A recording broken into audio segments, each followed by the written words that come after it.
اللهم صل على سيدنا محمد النبي.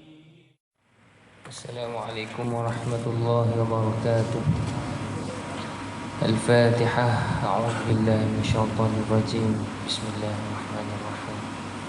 الحمد لله رب العالمين الرحمن الرحيم مالك يوم الدين إياك نعبد وإياك نستعين اهدنا الصراط المستقيم صراط الذين أنعمت عليهم غير المغضوب عليهم ولا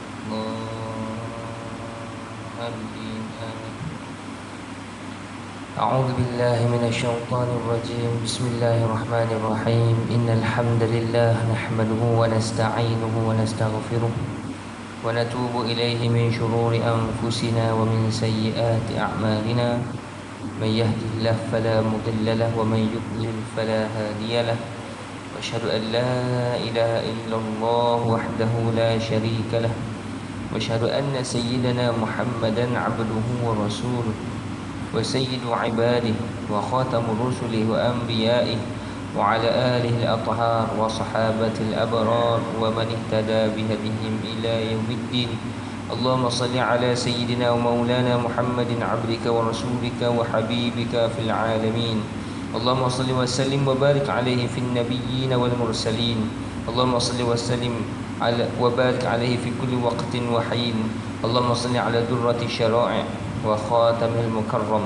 اللهم صل على جوهر الحقائق وإمامه المعظم. اللهم صل على النور الأفخم. اللهم صل على الرسول الأعظم البدر الأنوار الجمال الأزهار والإنسان الطاهر المطهر والخليفة الأكبر والعالم الأزهار ذي الجلال الأشهر وذكر الأعطار والروح المعنبر. اللهم اجعلنا به لك من الشاكرين وليك به من الواصلين لوجهك وحدك من العابدين الراكعين الساجدين ولمقامك بنوره من العارفين. فهو صلوات الله عليه النور وأنت نور الأنوار ومعرفتك خزينة الأسرار. فارزقنا استقامة على ذلك والأدب معه صلوات الله عليه هنالك. فكل شيء في هذا الوجود ممكن الهالك إلا وجهك. فارزقنا حبك وقربك ورضاك. رضي الله عنهم ورضوا عنه ذلك لمن خشي ربه. والحمد لله رب العالمين.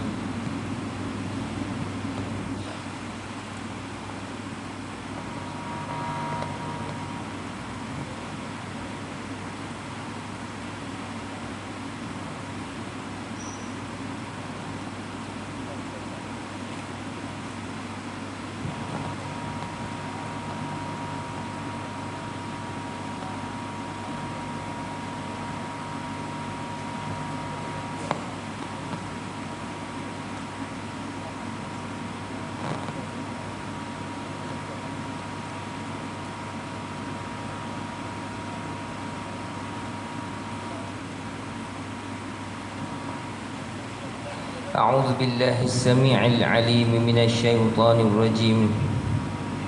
بسم الله الرحمن الرحيم.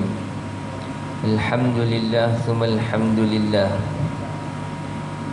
نحمده ونستعينه ونستغفره ونعوذ بالله من شرور أنفسنا ومن سيئات أعمالنا. من يهده الله فلا مضل له ومن يضلل فلا هادي له. أشهد أن لا إله إلا الله وحده لا شريك له. وأشهد أن سيدنا محمدا عبده ورسوله. اللهم صل وسلم على سيدنا محمد وعلى آله وأصحابه أجمعين. أما بعد. رضينا بالله ربا وبالإسلام دينا وبمحمد صلى الله عليه وسلم نبيا ورسولا. Alhamdulillah, kita panjatkan kesyukuran kehadrat Allah Subhanahu wa taala. Allah Subhanahu wa taala berfirman dalam surah Al-Qasas ayat 77, a'udzu billahi minasyaitonir rajim. Wabtaghi fima ataka Allahu ad-daral akhirah ولا تنس نصيبك من الدنيا وأحسن كما أحسن الله إليك. Dan tuntutlah dengan harta kekayaan yang telah dikurniakan Allah Subhanahu wa taala kepadamu akan pahala dan kebahagiaan hari akhirat. Dan janganlah engkau melupakan bahagianmu, yakni keperluan dan bekalanmu dari dunia. Dan berbuat baiklah, yakni kepada hamba-hamba Allah Subhanahu wa taala sebagaimana Allah berbuat baik kepadamu, yakni dengan pemberian nikmatnya yang melimpah-limpah. Benarlah Allah yang Maha Agung. Sadaqallahul Azim. Alhamdulillah, pertama dan selamanya kita rafakkan kesyukuran kehadrat Allah Subhanahu wa taala di atas limpah kurnia Allah Subhanahu wa taala kepada kita.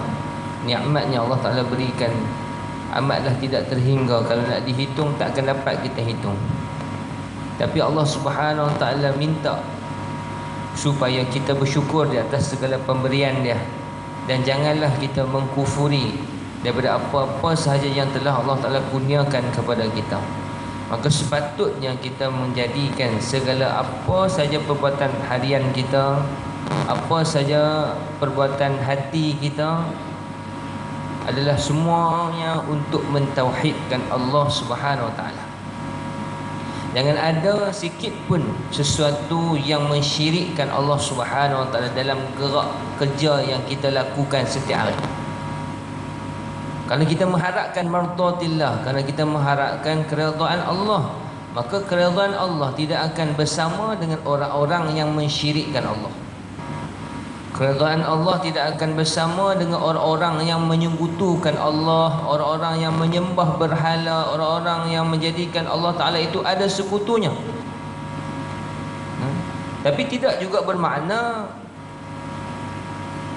kita tinggal bahagian kita yang di dunia ini, ulun akhirat sampai tinggal dunia. Dah, Allah Subhanahu Wa Ta'ala ingat dekat kita, wabtaghi fima ataqallahu darul akhirah wala tansa nasibaka minad dunya.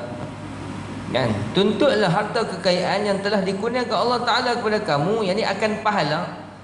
Kan, raihlah seberapa banyak pahala, seberapa banyak amal soleh yang kita mampu buat di atas dunia ni untuk mencari kebahagiaan akhirat. Cari pulun untuk kita sama-sama raih seberapa banyak pahala yang Allah sediakan untuk kita agar dapat kita mencapai hakikat kebahagiaan yang sebenar nanti di akhirat. Tapi janganlah pula kita lupa habuan ataupun bahagian kita di dunia. Maka berbuat baiklah. Wa ahsin kama ahsanallahu ilaika. Berbuat baiklah kita kepada hamba-hamba Allah Subhanahu Wa Taala sebagaimana Allah Subhanahu Wa Taala berbuat baik kepada kita. Kan? Yang ini dengan pemberian yang tidak terhingga. Allah bagi kita banyak nikmat. Nikmat Islam, nikmat iman, nikmat umat Nabi Muhammad sallallahu alaihi wasallam. Nikmat boleh beribadat, nikmat boleh mentaati Allah Subhanahu Wa Taala, mengerjakan ketaatan kepada Allah. Nikmat dapat meninggalkan maksiat, dapat meninggalkan perbuatan keji dan mungkar. Itu semua nikmat yang mana Allah Ta'ala berikan hidayatut taufiq kepada kita. Allahumma salli ala Sayyidina Muhammad. Maka jangan di celah-celah kita sedang rancak untuk beribadat kepada Allah, sedang rancak kita susun jadual kita, nak malam ni sekali ada apa pula, lepas isyak ada pengajian tak mana pula, sekali esok subuh ada tak mana pula. Jangan sampai apa saja yang kita cuba buat itu tiba-tiba menjerumuhkan kita kepada sesuatu yang mensyirikkan Allah. Wa'iyadzubillah. Sama ada syirik itu membawa kepada syirik yang jali maupun syirik yang khafi, maupun syirik yang tersembunyi ataupun syirik yang terang-terangan, macam menyembah berhala. Kan, taklah kot yang tu kan. Tapi mungkin kita dalam rancak kita beribadat kepada Allah Ta'ala, kadang-kadang timbul riak. Kan, rasa macam dah banyak ibadat, rasa macam Dah cukup ibadat kita, pahala kita rasa macam dah banyak dah daripada orang lain, maka menjadikan kita akhirnya terjerumus ke lembah syirik khafi.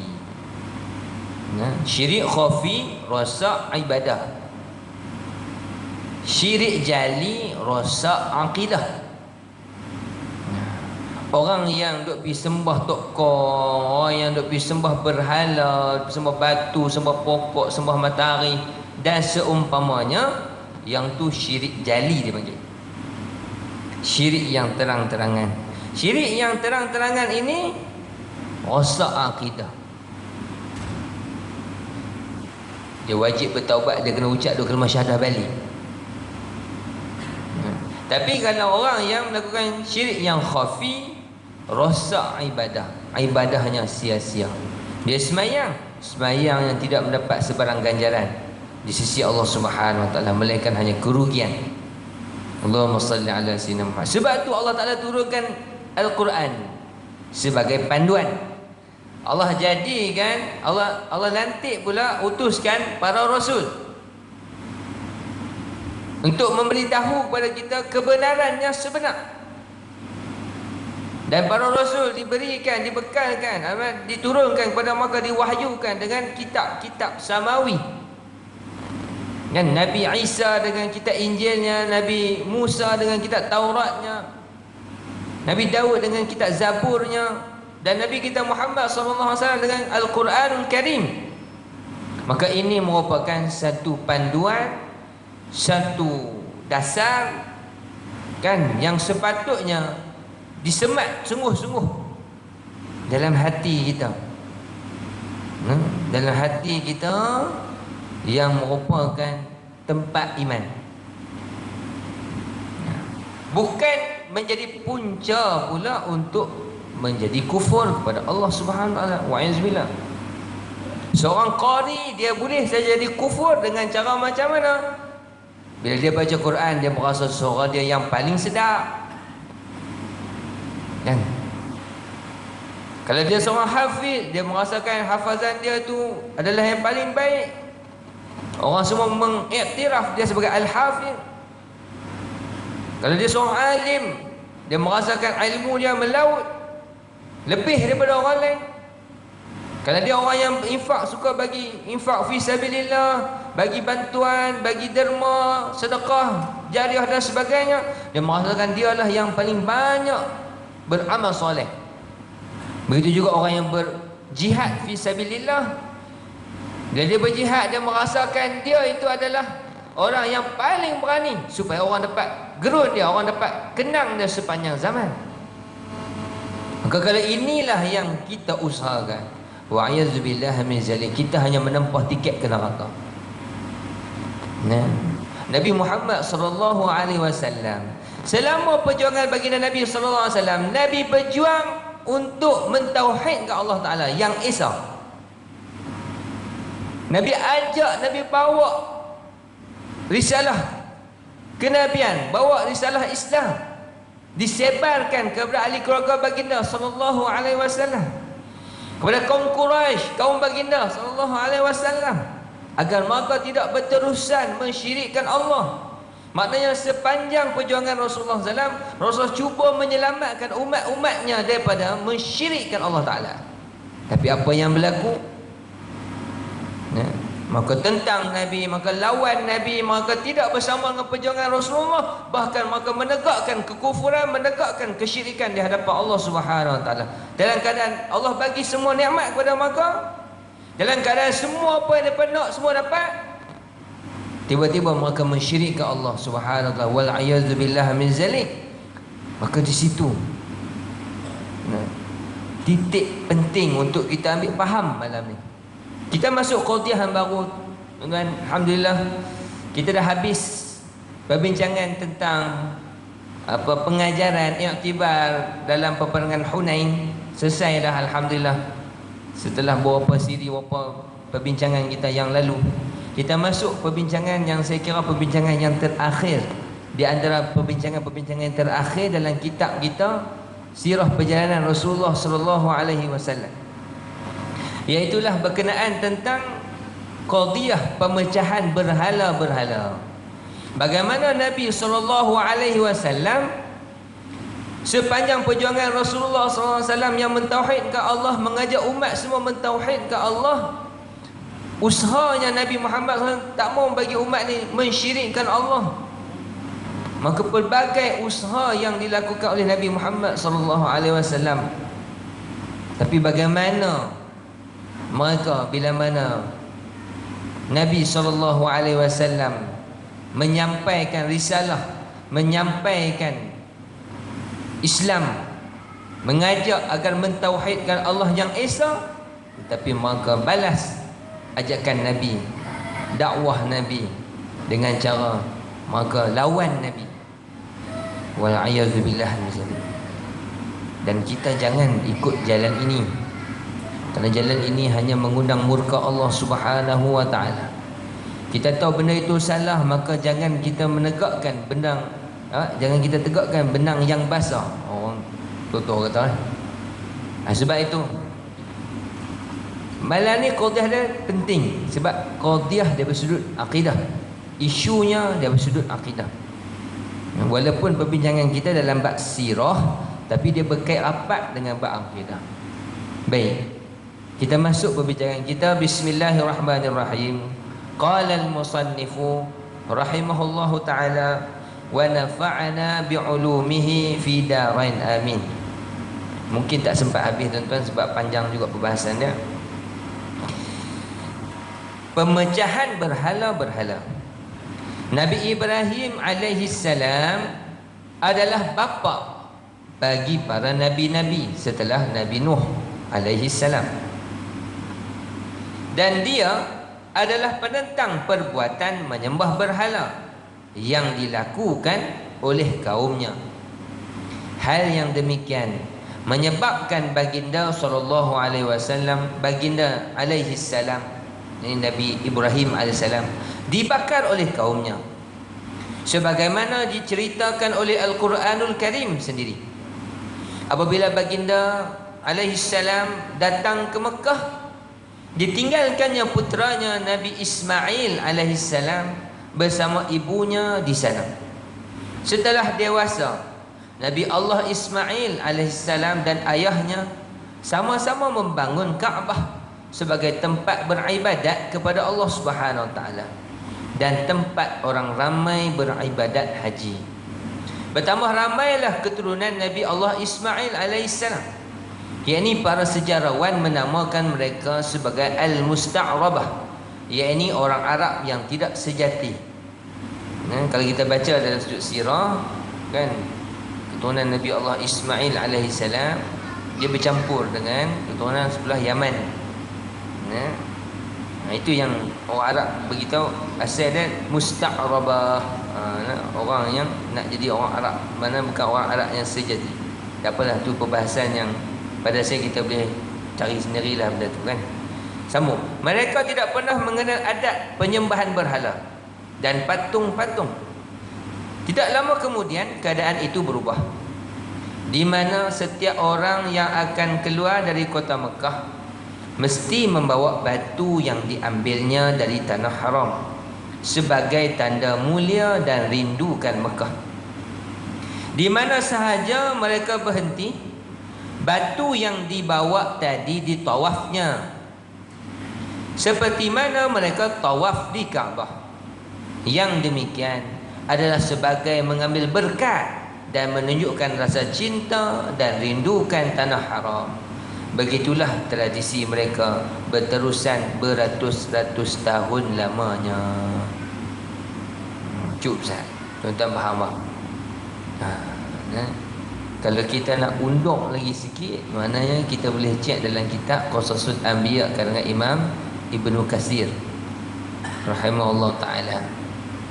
Dalam kitab itu Imam Ibnu Katsir rahimahullah ta'ala mendedahkan bahawasanya sejarah awal penyembahan berhala ini muncul seawal zaman Nabi Nuh alaihissalam, penghujung zaman Nabi Adam alaihissalam, dan ada pada zaman Nabi Nuh alaihissalam. Seawal itu orang menyembah berhala. Seawal itu orang mensyirikkan Allah Subhanahu Wa Taala. Yang mana kata Imam Ibn Katsir rahimahullah taala, asal-asalnya bukan nak sembah berhala tu sebagai Tuhan. Dah. Asal-asalnya ialah orang-orang soleh yang berada dalam satu-satu perkampungan itu dihormati, disayangi, dikasihi, dikagumi oleh masyarakat. Yang mana apabila orang soleh itu meninggal dunia, mati, lalu masyarakat merasakan kehilangan yang amat besar dalam komuniti mereka. Lalu iblis laknatullah membisikkan dalam hati mereka agar didirikan patung-patung ataupun didirikan rumah. Mula-mula buat rumah yang mana menunjukkan rumah tu rumah orang soleh. Contohlah, kan kita kenal seorang syekh alim ulama, kita duduk pergi ziarah rumah dia, kan ada satu sudut tempat dia duduk semayang, ada satu sudut tempat dia duduk mengaji, baca kitab. Dia selalu duduk tang tu. Jadi bila dia dah meninggal dunia, jadi anak murid ni ambil buat tempat khas ni, tempat tuan guru duduk mengaji, tuan guru duduk semayang ni, tang ni lah ni tempat dia. Buahlah tanda sikit, contohlah. Kalau setakat macam tu syirik lagi? Tak ada syirik apa. Nampak syaitan dia halui masuk. Kan? Mula-mula dibinakan rumah untuk mengingati orang soleh. Jadi bila orang lalu tengok, oh ni rumah orang soleh. Bila tengok orang soleh, rumah orang soleh, maka orang pun jadi semangat nak beribadat. Semangat nak buat ibadat. Lama kelamaan iblis bisik-bisikkan lagi, kan? Buatlah patung untuk mengingati orang soleh, supaya bila mana setiap kali nak semayang, bila mana setiap kali nak beribadat, tengok orang soleh tu, tengok patung orang soleh tu, kita berasa seronok, kita berasa lebih khusyuk untuk semayang. Contoh lagu tu. Asal dia bukan nak sembah pun, kerana teramat mengkagumi orang-orang soleh yang hidup pada zaman tu. Lalu dibuat patung supaya orang kata apa, diingati oleh generasi-generasi akan datang. Ni lah orang soleh, ni ada ni, nampak, tengok ni, tengok ni, jadi semangat nak ibadat. Tapi bila zaman berzaman telah pun berlalu, cucu-cucu cicit semua tak tahu dah cerita apa yang berlaku. Akhirnya asalnya patung tu hanya sekadar nak ingatkan dia kepada orang soleh. Iblis masuk, akhirnya menyembah patung-patung tadi tu, disembah sebagai Tuhan. Itu cerita dah secara ringkas lah. Itu macam dalam kitab Qasasul Anbiya. Jadi cerita dia hampir sama dengan kisah yang kita baca tadi, tapi ni di Mekah, zaman Nabi Muhammad SAW, zaman sebelum kedatangan Rasulullah SAW, iaitu zaman Nabi Ibrahim AS. Kan? Sebab Nabi Ibrahim dengan Nabi Ismail AS maka bertanggungjawab yang membina Kaabah. Kita baca dalam sirah, kan, Kaabah dibina oleh baginda berdua itu. Allahumma salli ala Sayyidina Muhammad. Maka asal-asalnya keturunan Nabi Allah Ismail AS, orang Arab tak tahu bab-bab nak menyembah berhala ni, tak tahu, kan.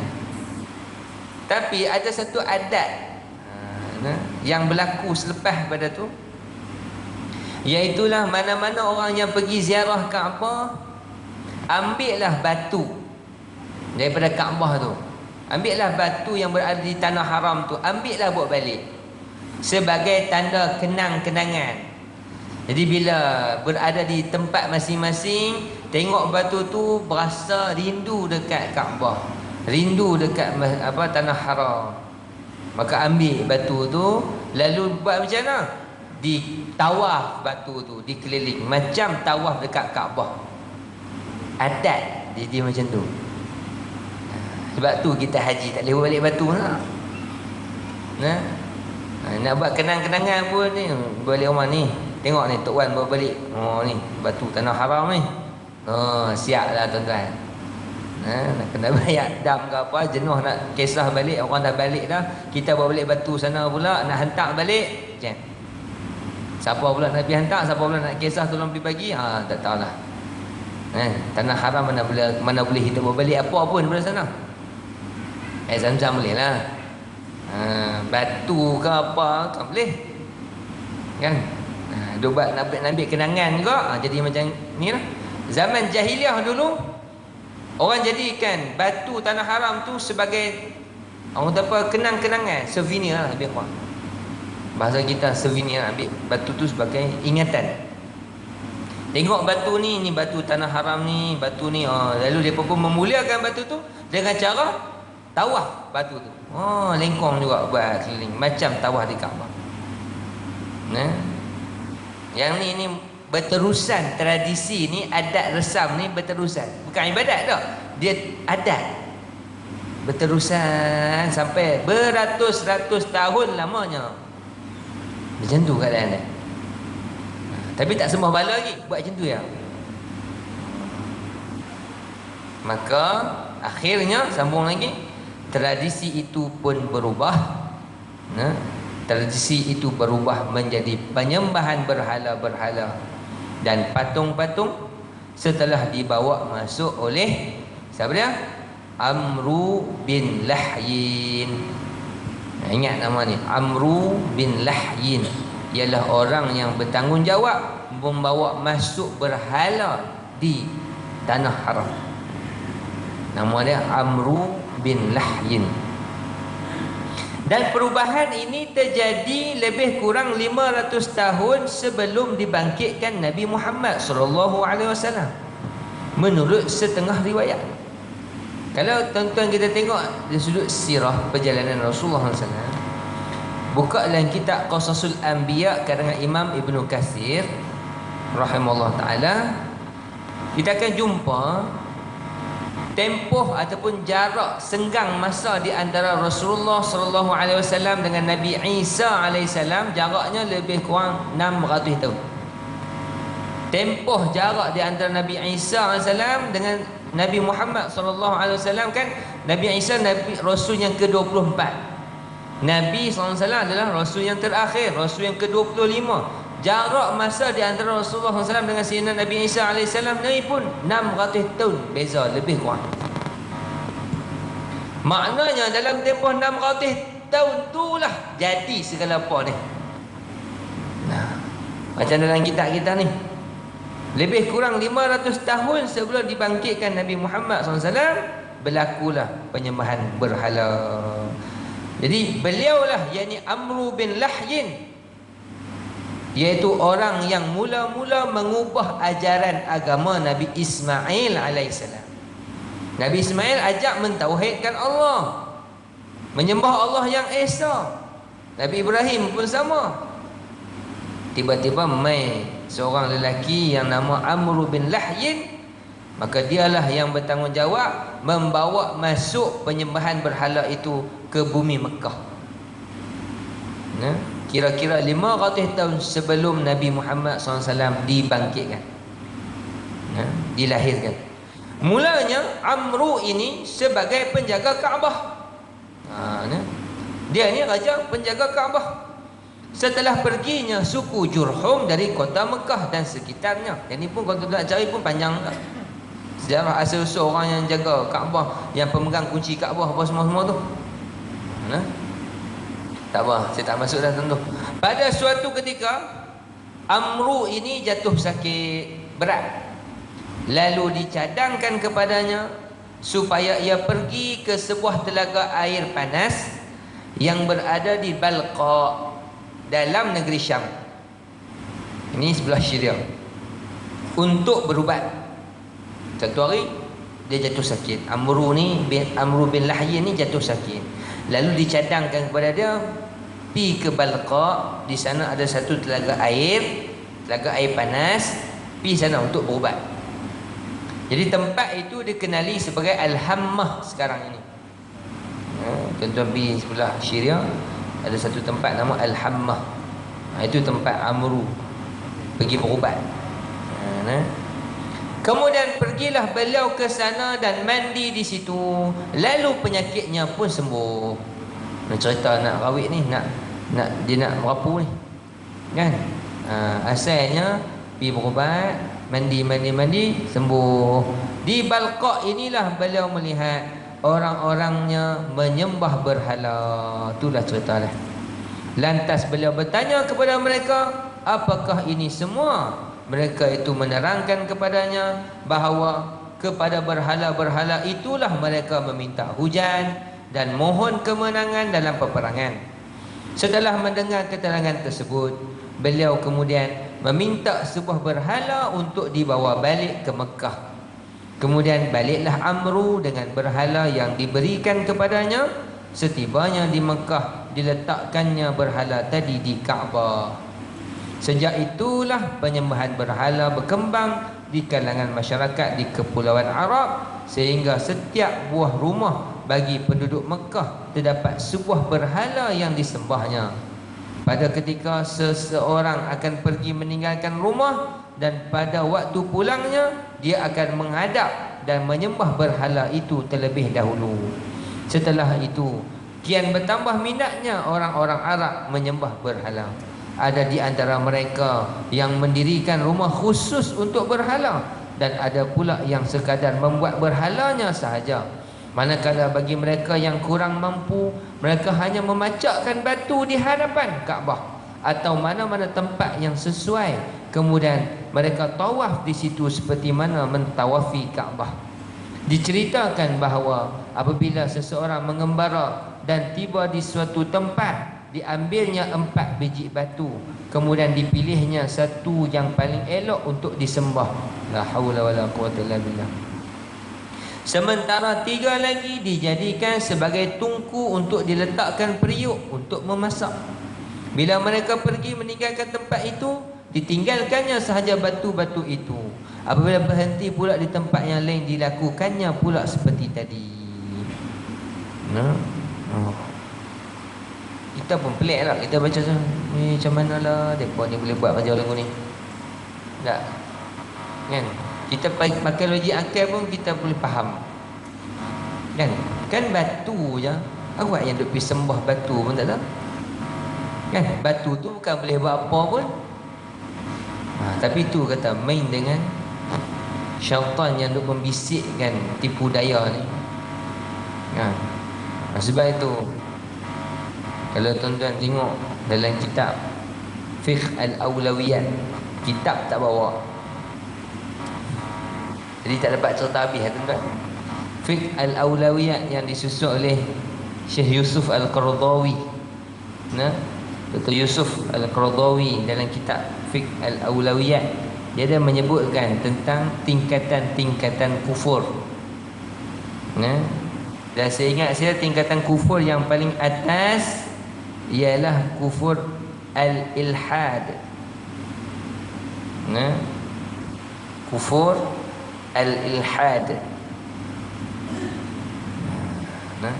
Ilhad ni apa? Tak mengaku ada Tuhan.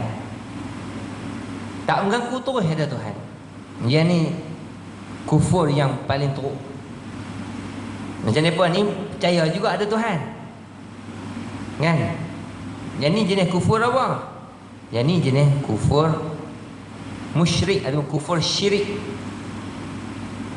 Dia ada kufur minta syafaat ni.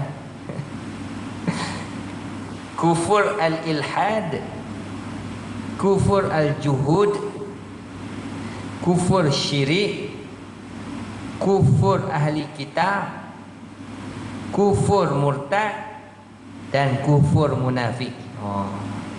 Ada berapa tu? Kufur al-ilhad, tak mengaku Tuhan.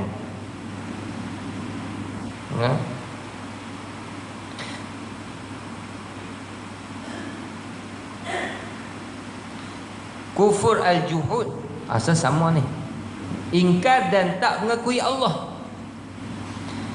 Kufur syirik, macam dia pun ni, sembah berhala, ngaku Allah tu Tuhan, tapi jadikan Allah tu ada sembahan.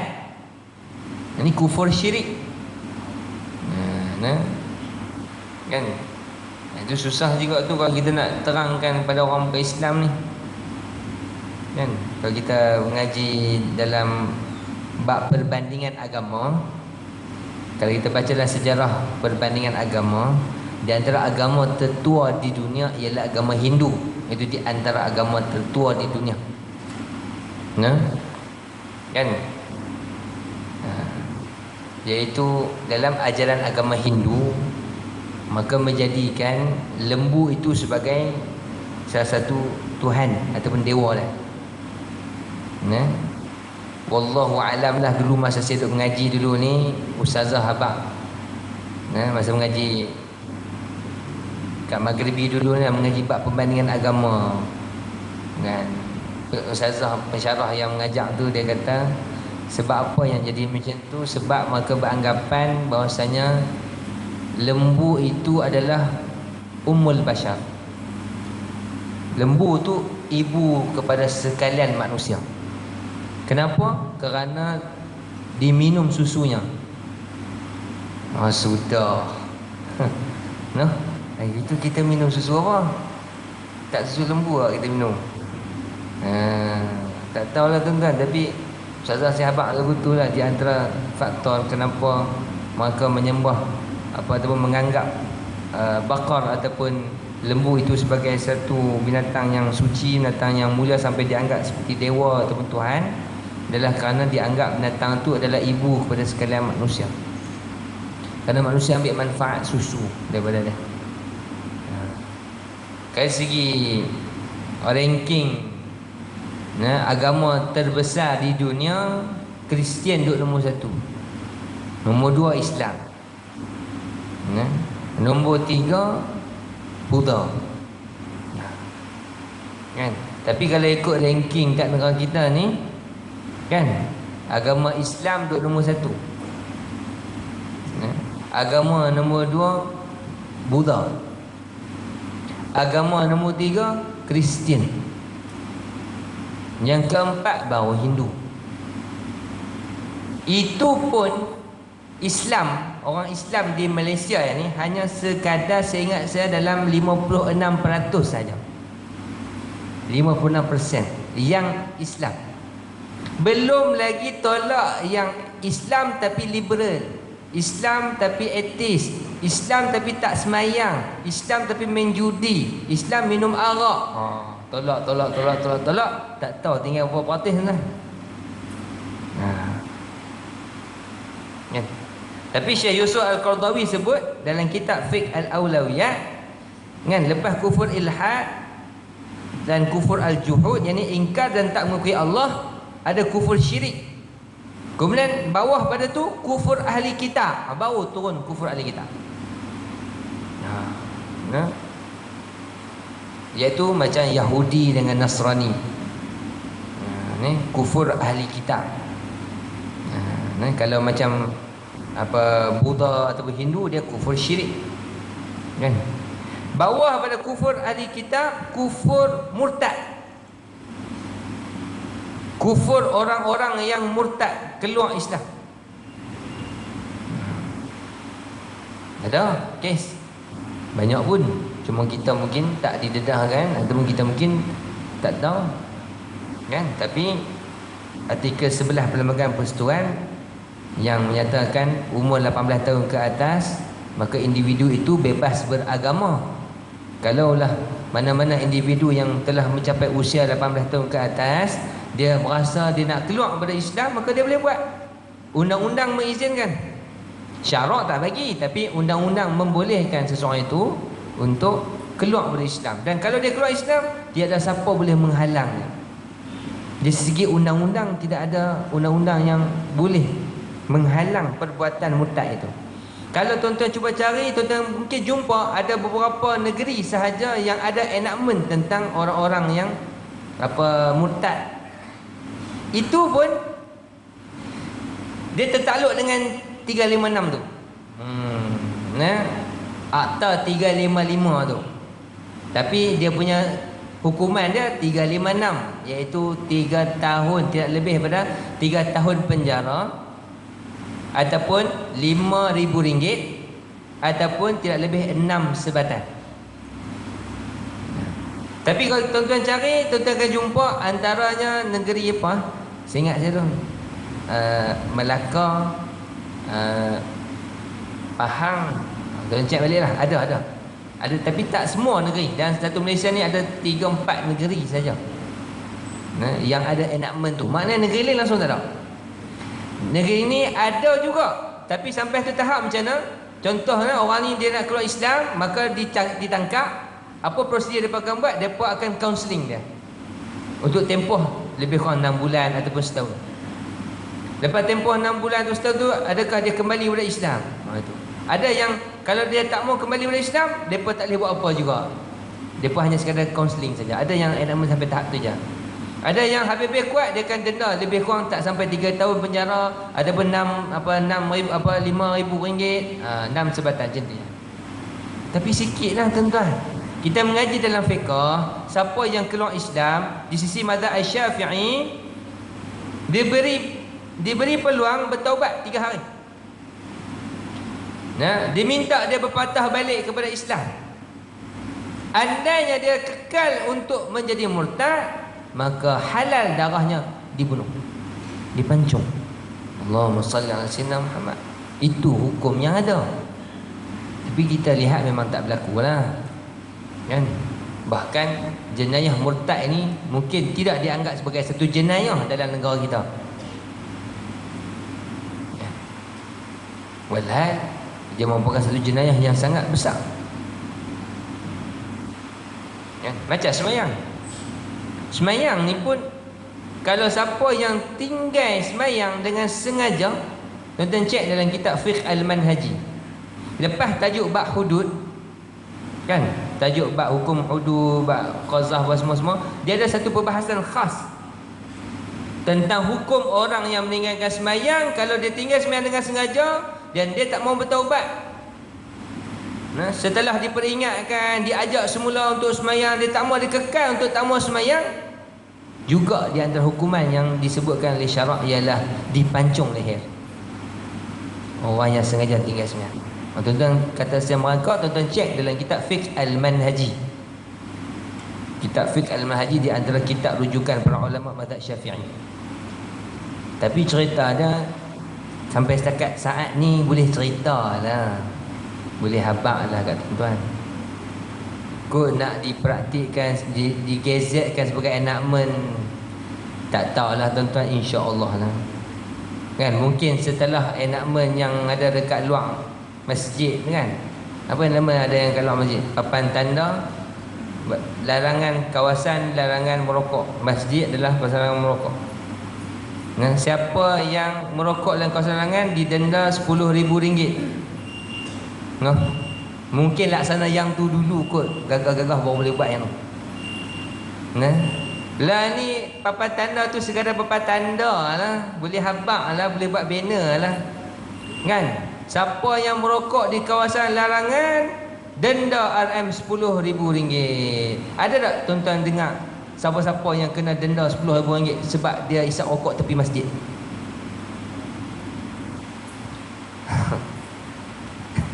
Boleh renyah lah kita. Kita pun takkan kita nak pergi habaq kot. Assalamualaikum, ni saya nak laporkan ada 2 orang pakcik sedang isap rokok tepi masjid. Dan pakcik ni kalau ikut enactment dia kena denda RM10,000 ni. Orang kata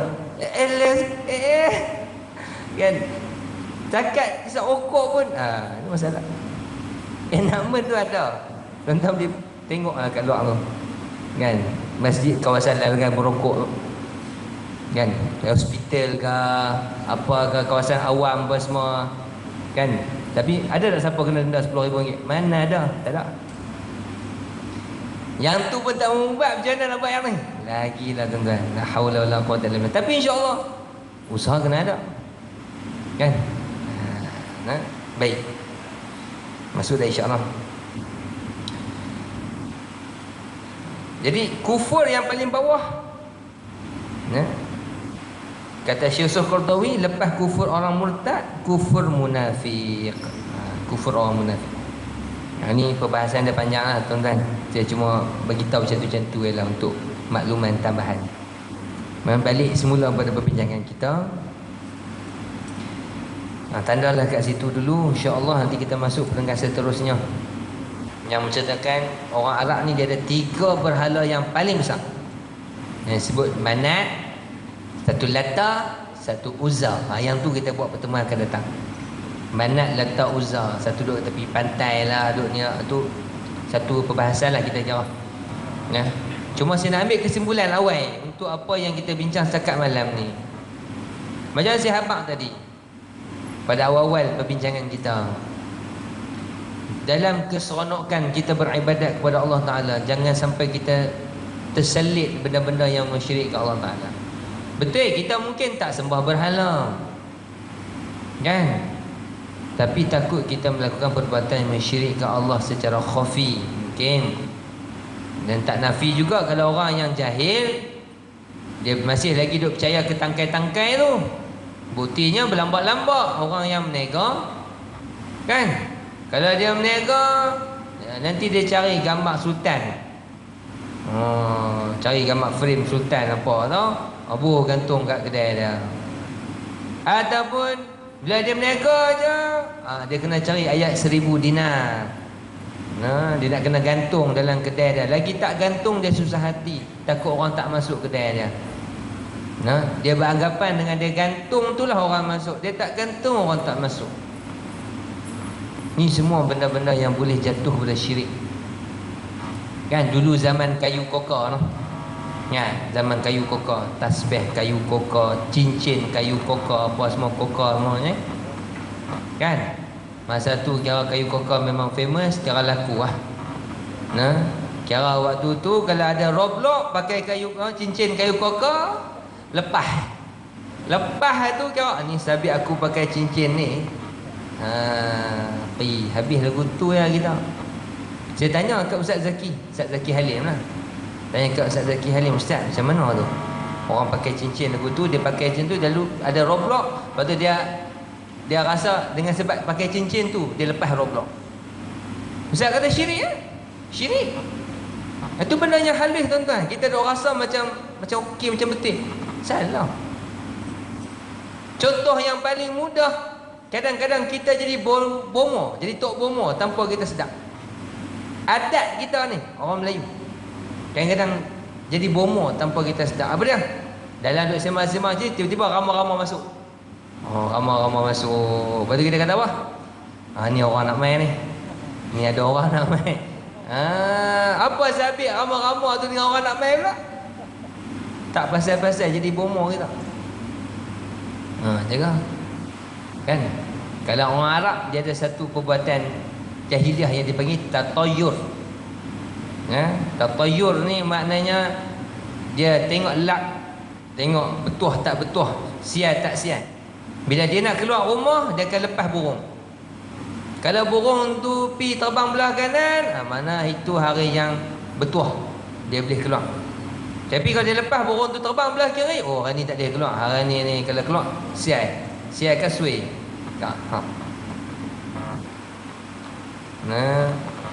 Kita ada tak jenis lagu tu? Awal tak ada.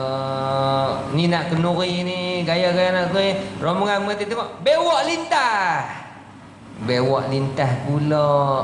Tak jadi minta. Tak boleh. Pasal apa? Bewak lintah. Sia-sia tak boleh. Habis.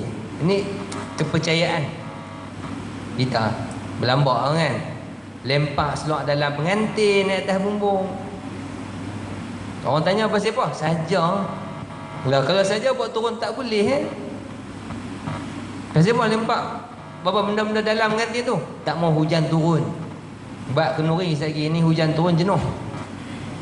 Pula. Ini semua benda-benda yang boleh mensyirikkan kita kepada Allah Ta'ala wa azubillah min zalik. Banyaklah kan, macam dulu ada orang dulu kan. Kalau yang mengandung apa, linggang perut, apa, dek buah nyok apa kan. Apa lagi mandi safar. Mai bulan apa, air Rabu yang ke apa kan, mandi. Ini semua benda-benda yang boleh menyebabkan syirik kepada Allah Ta'ala. Wa a'udzubillah min zalik. Kalau yang budak-budak pula, macam mana boleh mensyirikkan Allah? Duk beli je majalah Mangga ke Manggih kan? Ada kita majalah tu saya pun tak tahu. Kan? Remaja ke majalah apa tu yang apa Sagittarius, Virgo, Capricorn apa semua tu. Ni Virgo jumpa apa Libra. Dalam bab ekonomi dia ni akan papa ke dana.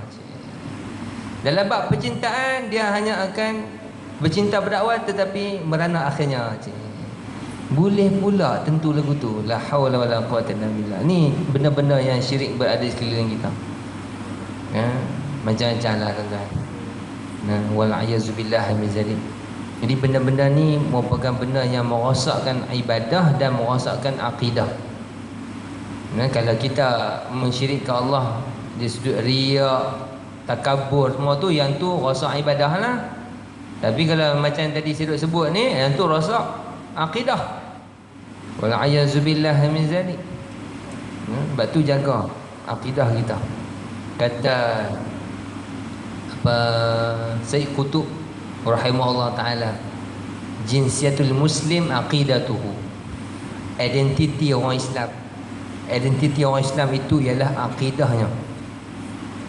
Jati diri kita adalah akidah kita. Kalau akidah kita kemah, insya-Allah perwatakan kita sebagai orang Islam juga kemah. Tapi kalau akidah kita tak kemah, akidah kita longgar, orang mudah perkotak-katikkan kita. Sebab tu kita berada di zaman yang penuh fitnah ini. Berhati-hatilah kita, terutama anak-anak kita, terutama anak-anak cucu kita. Pasal ni macam-macam benda fitnah boleh tersebar melalui telefon bimbit, apa smartphone kita, apa semua macam-macam. Kan? Wal a'yazu billahi min zalik. Mudah-mudahan Allah Taala lindung kita daripada apa sahaja kejahatan ataupun fitnah-fitnah akhir zaman. Wal a'yazu billahi min zalik. Jadi saya kira cukup sekadar itu untuk malam ini. Mudah-mudahan apa yang kita bincang ini mendapat manfaat, insya-Allah. Nanti kita akan sambung perenggan seterusnya, iaitu berkenaan tentang 3 berhala yang besar. Yang orang kata apa, kalau kita baca dalam sejarah Arab ni, 3 berhala ni adalah 3 yang paling tua, yang paling famous lah di kalangan orang Arab, yang disembah sebagai Tuhan bagi mereka. Wal a'yazu billahi min zalik. Aqulu qawli hadha wa astaghfirullah al-azim li wa lakum. Wassalamu alaikum warahmatullahi wabarakatuh. Al-Fatihah. A'udzu billahi minasyaitonir rajim. Bismillahirrahmanirrahim. Alhamdulillahi rabbil alamin. Ar-Rahmanir Rahim. Maliki yaumiddin. Iyyaka na'budu wa iyyaka nasta'in. Ihdinas siratal mustaqim. صراط الذين أنعمت عليهم غير المغضوب عليهم ولا الضالين آمين. بسم الله الرحمن الرحيم. الحمد لله رب العالمين، والصلاة والسلام على أشرف الأنبياء والمرسلين وعلى آله وصحبه أجمعين. اللهم انفعنا بما علمتنا وعلمنا ما ينفعنا. اللهم ارزقنا فهم النبيين وحفظ المرسلين وإلهام الملائكة المقربين يا أرحم الراحمين يا رب العالمين.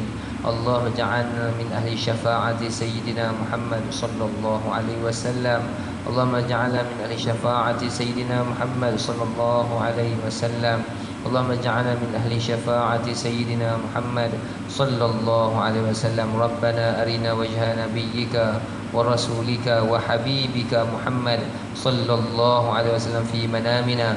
ربنا آتنا في الدنيا حسنة وفي الآخرة حسنة وقنا عذاب النار وقنا عذاب النار وقنا عذاب النار.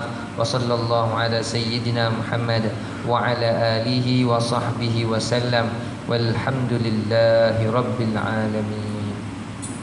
سبحانك اللهم وبحمدك أشهد أن لا إله إلا أنت أستغفرك وأتوب إليك. بسم الله الرحمن الرحيم. والعصر إن الإنسان في خسر إلا الذين آمنوا وعملوا الصالحات وتواصوا بالحق وتواصوا بالصبر. صدق الله العظيم. السلام عليكم ورحمة الله وبركاته.